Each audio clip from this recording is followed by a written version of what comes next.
Hi అండి.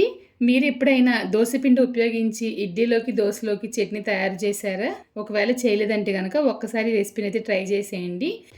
ఇదైతే తమిళనాడులో స్ట్రీట్ స్టైల్‌లో చేసే చట్నీ అనమాట. దోసపిండి ఉపయోగించి చేస్తారు. దోసలోకి, ఇడ్లీలోకి చాలా బావుంటుందండి. రెండే 2 ఇడ్లీలోకి బకెట్ సాంబారేసుకొని ఎలా తింటారో, అలాగే ఈ చట్నీ కూడా వేసి తినేయొచ్చు. అంత బావుంటుంది. దీనికోసమైతే టమాటోలు, ఉల్లిపాయలు సమానంగా తీసుకున్నాను. ఒక 10 ఎండుమిర్చి తీసుకున్నా. కొంచెంగా వెల్లుల్లి, చింతపండు తీసుకొని సాల్ట్ వేసి మెత్తగా గ్రైండ్ చేయాలి నీళ్లు వేయకుండా. కాశ్మీర్ రెడ్ చిల్లీ ఉంటే వేయండి. టేస్ట్ ఇంకా బావుంటుంది. కలర్ కూడా బావుంటుందనమాట.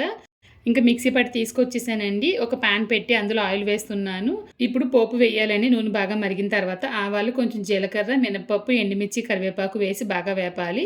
పచ్చెనపప్పు వేయాల్సిన అవసరం లేదండి. పోపు బాగా వేగిన తర్వాత ముందుగా గ్రైండ్ చేసి ఉంచిన చట్నీ అయితే ఇందులో వేసేస్తున్నాను. తర్వాత అయితే దీంట్లో నీళ్లు వేస్తున్నానండి. ఒక 2, 3 గ్లాసులు నీళ్ళైతే పోస్తున్నాను. పోసి హై ఫ్లేమ్‌లో పెట్టి బాగా మరగనివ్వాలనమాట.